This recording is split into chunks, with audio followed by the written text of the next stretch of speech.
इदम श्री सद्गुरुवे नमः। जन्म शताब्दी पुस्तक माला 98 डे 6। संस्कृति की अवज्ञा महंगी पड़ेगी। परम पूज्य गुरुदेव की प्रेम लेखनी और एक आईना आगे आने वाले भविष्य का। आने वाला भविष्य दैवीय है, आने वाला भविष्य बहुत सुंदर है, सत्युग की वापसी निश्चित है। लेकिन गुरुदेव हमें वो आईना दिखा रहे हैं, गुरुदेव एक संभावना बता रहे हैं। जब कौरव और पांडवों का युद्ध हुआ था तो कई कई बार युद्ध में लगा कि क्या कौरव जीत सकते हैं। ऐसी संभावनाएं कई कई बार आई। जब अर्जुन ने अपने शस्त्र गिरा दिए तब भी ऐसा लगे कि अर्जुन लड़ाई नहीं लड़ेंगे तो क्या होगा। सारी सेना तो अर्जुन पर डिपेंडेंट है, एक बहुत बड़ा वर्ग अर्जुन पर डिपेंडेंट था। लेकिन अर्जुन के शस्त्र नीचे छूट गए, अर्जुन किंग कर्तव्य विमूढ़ हो गए। अर्जुन घबरा गए, घबराए नहीं, क्षत्रिय घबराता नहीं, पर मोह और आसक्ति में पड़ गए, उन्हें समझ ही नहीं आया क्या करना है। तब एक बार सारी की सारी पांडवों की सेना के अंदर तहलका मच गया। एक बार सारी की सारी सेना में कोहराम मच गया कि क्या होगा, ये क्या होगा, अब इस युद्ध का परिणाम क्या होगा। क्या क्या कौरव कौरव दान उस समय कौरव दानव थे, भूत प्रेत थे कौरव। और ऐसे भूत प्रेत थे जो देश की महारानी का बलात्कार करने की कोशिश कर सकते थे। सो वो देश की स्त्रियों का क्या करते। द्रौपदी महारानी थी, इंद्रप्रस्थ की महारानी थी। आप सोच के देखिए, जो महारानी का रजस्व वाला स्थिति में बलात्कार करने की कोशिश कर सकता है, वो पक्ष बाकी नारियों के साथ क्या करेगा। जो छोटी जो जिन नारियों की कोई पहचान ही नहीं है उस वर्ग के साथ क्या करेगा। तो दानव थे वो, उस समय के पूरी तरह दानव थे। और जब अर्जुन के शस्त्र गिरे तो सब घबरा गए। अब ऐसे ही परम पूज्य गुरुदेव ये कह रहे हैं कि अगर जीवंत और जागृत आत्माओं ने अपने अपने शस्त्र गिरा दिए, जो उन्हें सिखाया गया, जो उन्हें बताया गया, उसको लेकर के वो मौन होकर बैठ गए, तो फिर क्या होगा। तो भारतीय संस्कृति की सीता फिर से उसका हरण हो जाएगा, पुनः हरण हो जाएगा। और फिर वो हुआ तो क्या होगा, उसको गुरुदेव की भाषा में जानते समझते हैं। गुरुदेव क्या कह रहे हैं। गुरुदेव कह रहे हैं भूत प्रेतों की दानवीय संस्कृति हावी हो जाएगी। मित्रों, ये सारे लोग कौन हैं। ये हैं भूत। ये कौन है, ये प्रेत हैं। ये कौन है, ये डाकू हैं, ये हत्यारे हैं। सब नीरस, सारी की सारी दुनिया नीरस। ना कहीं मोहब्बत होगा, ना कहीं प्यार होगी, ना कहीं सहकारिता होगी, ना कोई भलमानसता कहीं बचेगी। कहीं कोई किसी का नहीं होगा। आदमी आदमी को काट देगा। आदमी मशीन के तरीके से भागता हुआ चला जा रहा है। अगले दिनों क्या हो जाएगा। अगर भारतीय संस्कृति की सीता का हरण हुआ तो यही हो जाएगा। अमेरिका का बिल्कुल यही हाल तो है, क्योंकि वहां आधुनिक संस्कृति है। आपकी संस्कृति देव संस्कृति है। आप देव संस्कृति का परित्याग करते चले जा रहे हैं, तो आप समझ लीजिए आप दानवीय संस्कृति की ओर बढ़ते चले जा रहे हैं। दानवीय संस्कृति आपका यही हाल करेगी। वह आपको पैसे तो जरूर देगी, लेकिन सुख सुविधा के साधन भी दे देगी। लेकिन लंका में ये सुख सुविधा के साधन क्या कम थे। आप विश्वास रखिए, सोने की लंका थी, हर तरह की सुख सुविधा थी। लेकिन आप विश्वास रखिए, आपको ये सब मिल जाएगा। विज्ञान इतनी तेजी से बढ़ रहा है और आर्थिक उन्नति के जो साधन चल रहे हैं, बिजली इस कदर पैदा हो रही है, आपको इससे सुख सुविधा के सभी साधन मिल जाएंगे। जो आप चाहते हैं वो सब लंका में भी थे, आपको मिल जाएंगे। पर इससे क्या होगा, आप हैरान परेशान हो जाएंगे। और ये निश्चित है, हाथ के सारे काम मशीन कर रही है। देह को कंफर्ट तो बहुत मिल गया, कोई हाथ का काम हम नहीं कर रहे, ठीक है। लेकिन देह कितनी बीमार हो गई, देह कितनी जर्जर हो गई। एक तरफ हमने सारे काम मशीन को दिए, दूसरी तरफ जिम खुल गए। क्या कर रहे हैं हम, ये कितनी उल्टी जिंदगी जी रहे हैं। और यहाँ बात केवल नारियों की नहीं हो रही है कि घर के कामों को काउंट करें। बॉयज के भी सारे काम, मेल्स हो या फीमेल्स हो, सारे काम आउटसोर्स हो गए। फिर चाहे आप हो चाहे मैं हूँ, हमारे को हाथ से कपड़े धोने नहीं आते। अगर हाथ से कपड़े धोने पड़ जाए तो चीखें निकलती हैं। हमारे यहाँ मशीन चलती हैं। लेकिन एक दूसरी तरफ हम क्या करते हैं, कपड़े धोने वाला आसन करते हैं बैठ के। ऐसे एक्टिंग करो जैसे थपकी चला रहे हो।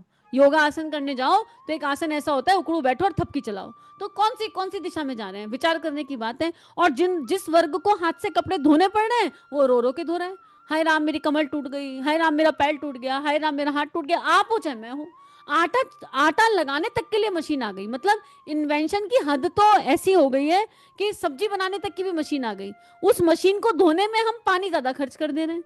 उस मशीन में इतने कलपुर्जे होंगे, इतने कलपुर्जे होंगे कि उनको धोने में हमारी जान निकल जाती है। यहाँ पर आधुनिकता का विरोध नहीं है, यहाँ पर मशीनों का विरोध नहीं है। पर हर चीज ना मध्यम मार्ग से चली जाए तो ठीक है। हर चीज का एक बैलेंस होता है, हर चीज का एक साइंस होता है। मैंने पिछले दिनों एक वीडियो देखा, मुझे हैरानी हुई।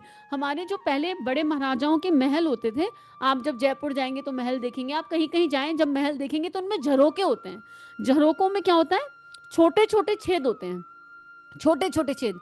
अब हमारे घरों में जो अब आधुनिक घर बन गए, पहले हमारे घरों में भी वो आला होते थे, छोटे छोटे छेद वाली विंडो जो नानी दादी के घर होते थे उनमें दिख जाएंगे। तो लेकिन अभी अगर आप छोटी छोटी वाली ग्रिल बनाओ तो उनको साफ करने में बड़ी दिक्कत लगती है। तो मैं कभी भाई मैं भी सोचती थी कि ये क्या है, ये छोटे छोटे झरोके से क्यों बनाए जाते हैं, इससे ना तो धूप अंदर जाती, ना पानी अंदर, ना हवा अंदर जाती। लेकिन इसका इतना जबरदस्त विज्ञान है। विज्ञान ऐसा है कि अपना मुंह खोलिए और मुंह खोल के करिए हाँ, तो गर्म हवा बाहर आएगी। ठीक है, लेकिन यही मुंह खोल के आप हाँ करने की जगह थोड़ा सा नोजल अपने होठों को दबा लीजिए और करिए, फूंक मारिए, तो ठंडी हवा बाहर आएगी। किसी को चोट लग जाती है तो फूंक मार करके, एकदम से फूंक मारते हैं ठंडा देने के लिए, जब कुछ इंस्टेंट हाथ में नहीं होता। तो झरोके क्या करते थे, बाहर कितनी भी गर्म हवा हो, जब वो छोटे छोटे होल से निकलती थी तो अंदर ठंडी होकर के प्रवेश करती थी। कितना बड़ा विज्ञान है। हमने क्या किया, झरोकों की जगह तो बड़े बड़े आले विंडो बनवा लिए, एकदम खोलते ही सपाट, और गर्म हवा का तेज झोंका अंदर आता है और वो हमसे बर्दाश्त नहीं होता, फिर एसी लगवा लिए। तो हम उस संस्कृति को, ये विज्ञान तो मैंने देख लिया और इसको देख करके आंखें खुली और लगा ऐसा कितना जबरदस्त विज्ञान कहाँ कहाँ छुपा हुआ है हमारी संस्कृति का, हमको आइडिया ही नहीं है भाई, हमको पता ही नहीं है ये इतना गहरा विज्ञान है। और तुरंत मैंने फूंक मार के देखा और मुझे याद आ गया, जरा सी चोट लग जाती थी तो बड़े फूंक मार के कहते थे अरे अरे चोट लग गई, फूंक मार दो, ठंडी हवा, उसमें राहत होती है, उसमें प्रेम होता है।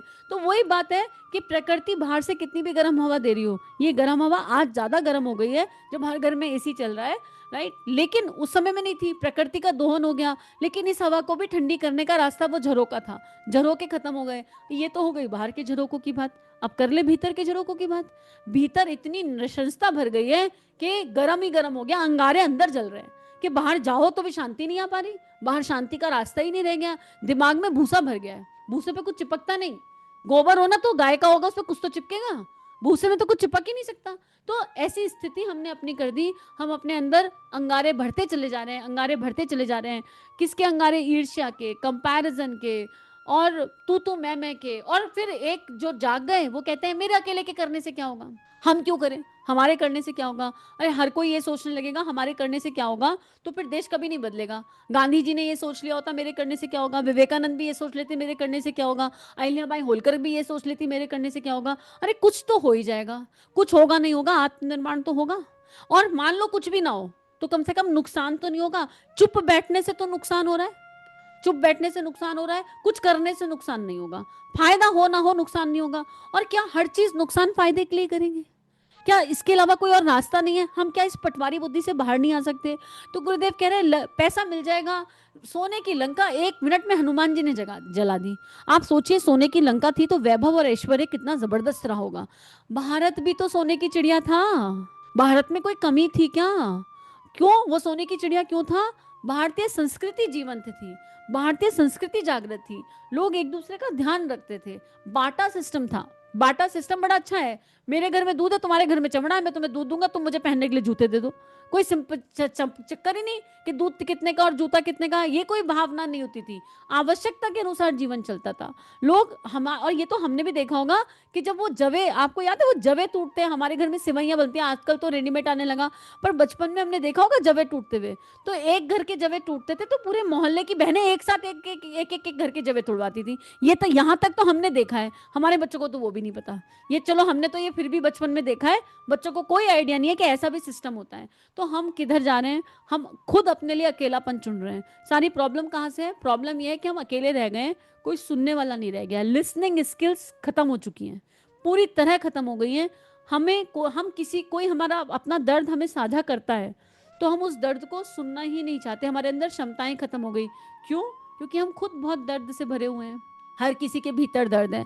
आज आज ही मेरे पास एक केस आया, बड़ा अलग सा ही केस था। एक छोटे बच्चे की बात थी, उसमें छोटा क्या कहो, 10-12 साल का बच्चा, और 10-12 साल का बच्चा, उसकी मम्मी की शिकायत ये थी कि ये जो है एक्सप्रेस नहीं करता अपने आप को, मौन रहता है, कुछ हो जाए अकेले बैठ के सुबकियां भरेगा, रोएगा, लेकिन बोलता नहीं है, बोलता नहीं है। मैं उसे पूरी स्पेस दे रही हूँ, और उस माता को मैं जानती हूँ, मतलब देखा है कि गुरुदेव का साहित्य कितना समझती हैं, पढ़ती हैं, अपने ऊपर काम करती हैं। तो ये अतिशोक्ति नहीं होगी कि वो माँ ऐसी माँ है जो स्पेस दे रही है संतान को। और जब वो माँ आध्यात्मिक रूप से स्पेस भी दे रही है, सारे आध्यात्मिक प्रयोग भी करके देख लिए, वो कहती है कि मैं कहती हूँ कि तुम आओ मुझे एक्सप्रेस करो, पर ये मैं जानती हूँ कि कई बार हमारे रिएक्शंस आ जाते हैं। तो मैंने उसको बोला, अपनी संतान को बोला कि भाई मेरा रिएक्शन आ भी जाए तब भी तुम अधिकार समझो अपनी माँ पर और तुम अपनी बात कहो, अपनी एक बार नहीं, दूसरे तरीके से कहो, तीसरे तरीके से कहो, लेकिन मैं उसको ये समझा नहीं पा रही हूँ कि एक्सप्रेस करना बहुत ज़रूरी है। और वो बहुत रिजर्व होकर एकदम अकेला बैठकर सुबकता है। तो उस समय उस पल के लिए उत्तर एक ही आया निकल करके, और मुझे लगता है कि वो उत्तर मेरे जीवन में बड़ा काम किया था। वो उत्तर कहाँ से निकल कर आया ये नहीं जानती, गुरुदेव माँ ही होंगे और वही रहते हैं। एकदम ऐसा लगा, ओ क्योंकि उस बच्चे को भी जानती हूँ, उसका गुण कर्म स्वभाव गुरुदेव ने दिखाया है, और बाकी तो गुरुदेव ही हैं। तो एकदम से अंदर ऐसा आया कि तुम अपने बच्चों, क्योंकि बच्चा समझदार है, बच्चे को जो समझाओ समझता है। उसको मैंने भी समझाया कई बार, और जो एक बार समझा दो बहुत स्नेह करता है, और कहता है अगर मौसी ने समझाया तो पक्का पक्का मुझे करना है, कोशिश भी करता है। छोटा बच्चा है पर कोशिश करता है। कि उसको एक डायरी ला कर दे दो और उसको बोलो कि जब भी तुम्हें लगे कि तुम रोना चाहते हो, तो तुम अकेले बैठ के मत रो, तुम कॉपी पर डियर गॉड और गॉड को लेटर लिखना शुरू कर दो।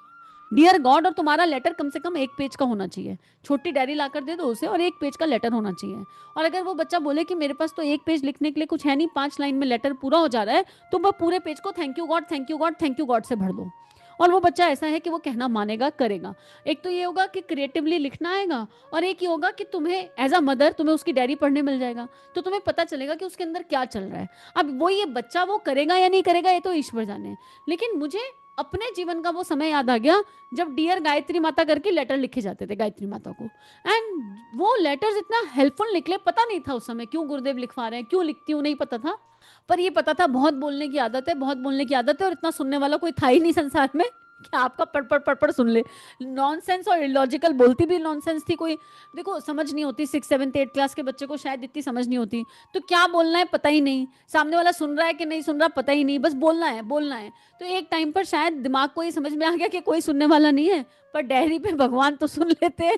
तो डायरी पर लिखना शुरू कर दिया, गायत्री माता ऐसा, गायत्री माता वैसा, गायत्री माता ये, गायत्री माता वो। और वो गायत्री माता को लिखे हुए लेटर्स, वो शायद बड़े, वो बहुत बहुत हेल्प किया उन्होंने। लेकिन वो हेल्प उन्होंने किया ये बात आज समझ में आती है, उस समय समझ में नहीं आई। और उस समय तो किसी अज्ञात शक्ति ने हाथ पकड़ के लिखवाया, क्यों लिखे वो भी नहीं पता, तो बस वो मुंह से निकल गया। तो हमें क्या करना है, हमें बस रास्ता खोजना है। अपने अकेलेपन को दूर करने का रास्ता हमें स्वयं खोजना पड़ेगा। सबसे पहली बात यह है कि अगर हम अकेला अनुभव कर रहे हैं तो हम आपसे अपने आप से पूछें कि उस परम सत्ता के होते हुए हम अकेले कैसे हो सकते हैं। इसका मतलब हम दैहिक ऊर्जा पर किसी पर आश्रित हो चुके हैं। हमने अपनी डिपेंडेंसी, आप किसी पर भी इमोशनल डिपेंडेंसी क्रिएट नहीं करनी चाहिए।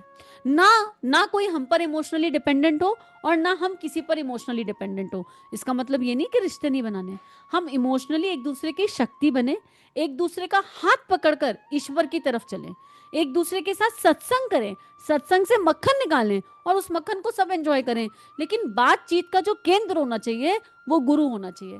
बातचीत का जो केंद्र होना चाहिए वो ईश्वर होना चाहिए। बातचीत का जो केंद्र होना चाहिए वो परम तत्व होना चाहिए। तब क्या होगा, हम एक दूसरे का संबल बनेंगे, हम एक दूसरे की शक्ति बनेंगे, एक दूसरे का आत्मबल ब्रह्मबल जगा पाएंगे, और एक दूसरे से कंटिन्यू कम्युनिकेशन करते भी भीतर की दिव्यता और डिविनिटी को जागृत रख पाएंगे, एक दूसरे पर इमोशनली डिपेंडेंट नहीं होंगे। ऐसा नहीं होगा कि अब सामने वाला नहीं है तो हमारे पास तो कोई बचा ही नहीं, हम किससे क्या कहें।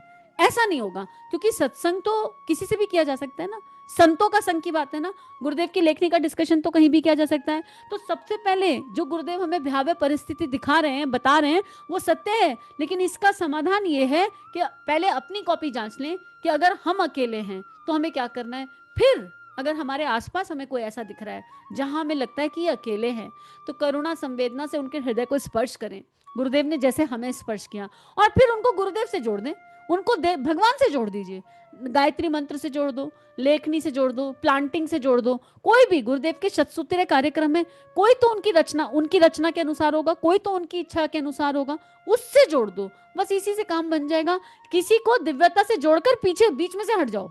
ऐसा ना हो कि हमने तुम्हें अखंड ज्योति पकड़ाई और हम फॉलो कर रहे हैं, अब तुम पढ़ लो कि नहीं पढ़ रहे। अरे अब अखंड ज्योति और गुरुदेव देख लेंगे ना, अखंड ज्योति पहुंचा दी गई है, वो पढ़ लेगा। आपने किसी को बताया कि तुम लाइव स्वाध्याय में आ जाओ या तुम ये चैनल सुनिया करो, आपका काम यहाँ हो गया। अब वो सुनेगा या नहीं सुनेगा, गुरुदेव देख लेंगे, ईश्वर देख लेगा।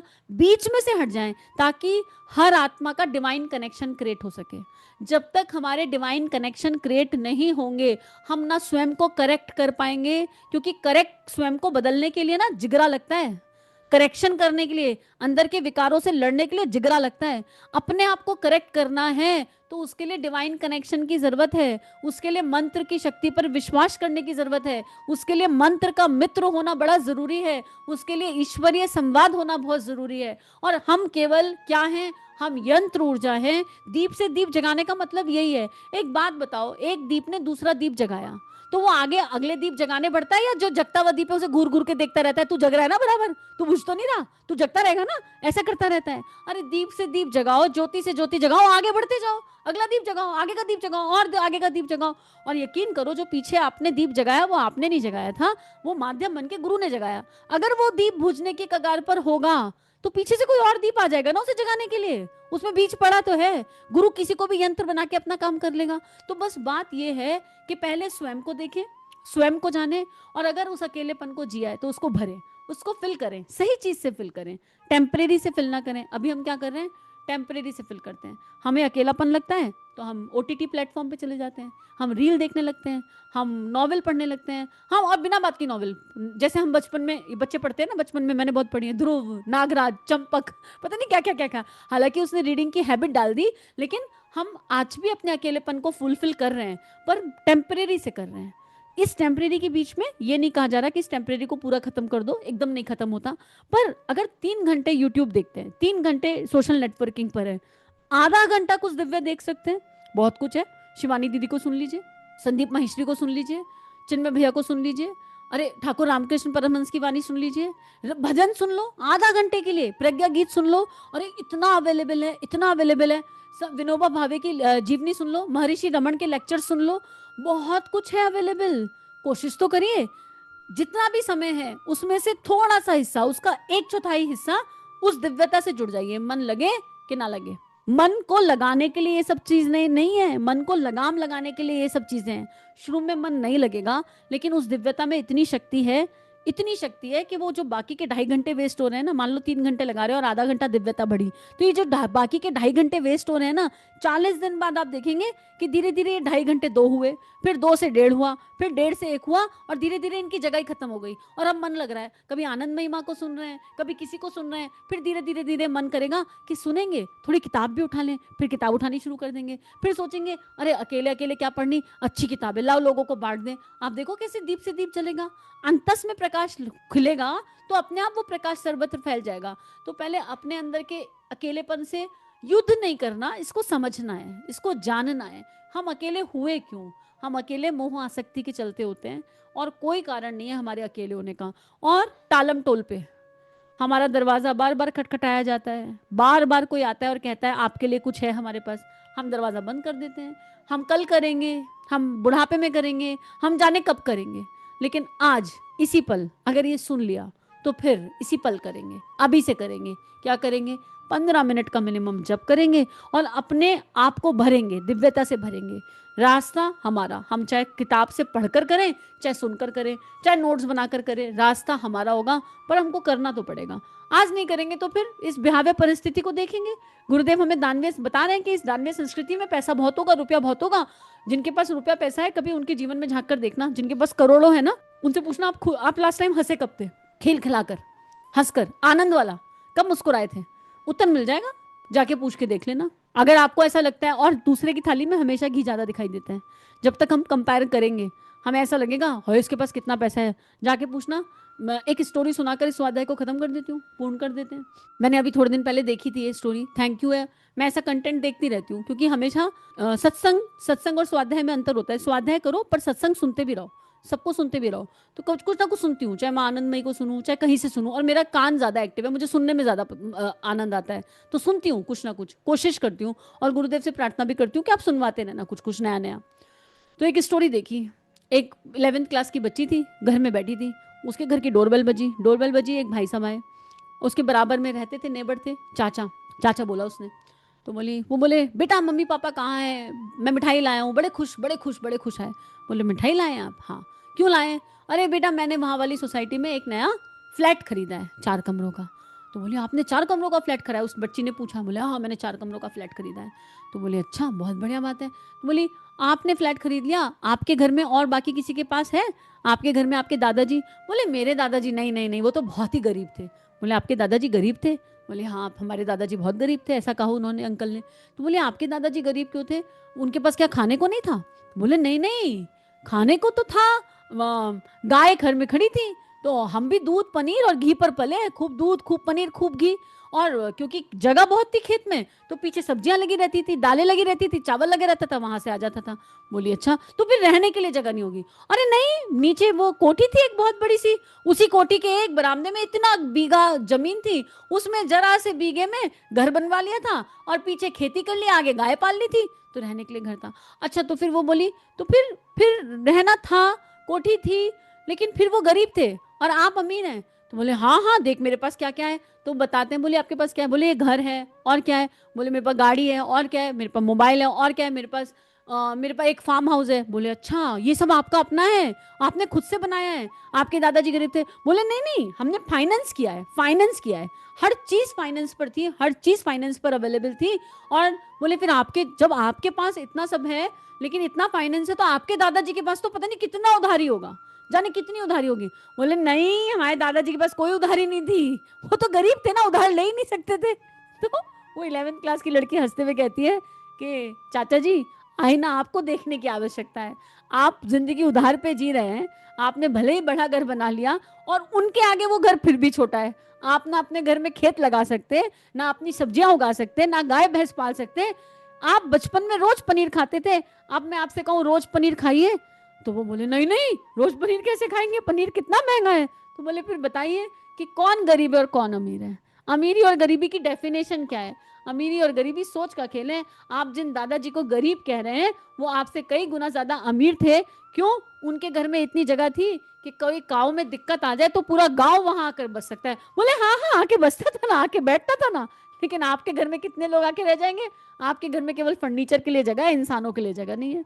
तो चिंतन हमको करना है कि हम किस दिशा जा रहे हैं। मुझे वो स्टोरी इतनी अच्छी लगी, उन्होंने और बहुत अच्छे से सुनाई थी, बहुत अच्छे से रोल प्ले था, बहुत अच्छे से दिखाई थी, पर अंतर मन में बैठ गई कि हमारे घर 4 कमरे के हैं, हमारे बड़े नाना दादी के घर खुले खुले होते थे, तितरी टाइप होते थे, पर उनमें जगह बहुत होती थी। छुट्टियों में 6 मामा मौसी सबके बच्चे सारे पहुंच जाते थे और सारे टिक जाते थे। हमारे घर में आज अगर 20 मेहमान आ जाए तो हमारी चीखें निकल जाएंगी, कमी पड़ती ही नहीं थी, ना दूध की कमी। हमारे घर में अगर आज 6 बच्चे आ जाए तो हमको मार्केट से दूध लाना पड़ेगा, और वहां गाय से दूध आता था। हमारे घर में दूध पनीर और दही की कमी नहीं थी उधर। और गाय तो मैंने पलती देखी है, पलती भी देखी है, तो कितनों ने देखी होंगी। तो बात यही है कि अमीरी गरीबी क्या है, सोच क्या है, अकेलापन क्या है। तो चलिए आज इसी पर चिंतन करते हैं और देख लेते हैं कि हम लंका है, लंका में कि अयोध्या में है। हम लंका में जी रहे हैं, अगर हमारा घर लंका है तो फिर ठीक तो इसी को हमें करना पड़ेगा, लंका से अयोध्या की तरफ चले। सोने की लंका में सुख नहीं होंगे, और अयोध्या में वनवासी वनवासी जीवन हो सकता है, लेकिन आनंद होगा और मंगल होगा।